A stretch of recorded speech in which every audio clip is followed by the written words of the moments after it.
অর্থনৈতিক কার্যক্রমে ধীরগতির কারণে বাংলাদেশের চলতি বছর নতুন করে 30 লাখ মানুষ দারিদ্র্যের কবলে পড়তে পারে। আন্তর্জাতিক দারিদ্র্য সীমা ব্যবহার করে বিশ্ব ব্যাংক এই পূর্বাভাস দিয়েছে।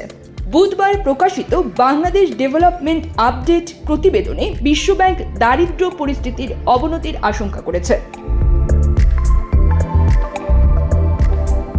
বিশ্বব্যাংকের হিসেবে কোনো মানুষের দৈনিক আয় $2.15 কম হলে তাকে হতদরিদ্র হিসেবে বিবেচনা করা হয়। 2022 সালে বাংলাদেশে এ হার ছিল 5%। 2025 সালে হতদরিদ্রের হার 9.3% উন্নীত হতে পারে বলে মনে করছে বিশ্বব্যাংক। বিশ্বব্যাংক জাতীয়ভাবে হিসাব করা দারিদ্র্যের হার বেড়ে যাওয়ার আশঙ্কা করেছে। 2022 সালে বাংলাদেশ পরিসংখ্যান ব্যুরোর জরিপে দেশে দারিদ্র্যের হার ছিল 18.7%।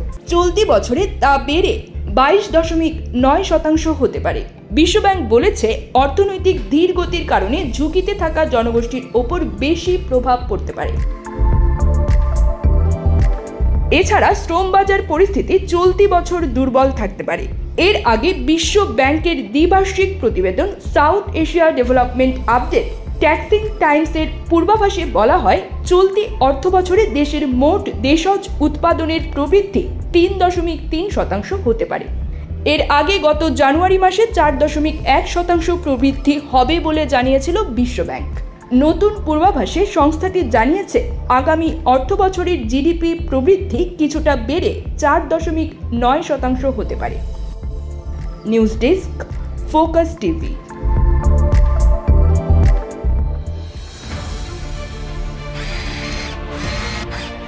আলোতে থাকুন, ফোকাসে থাকুন, হাত রাখুন প্রজন্মের হাতে।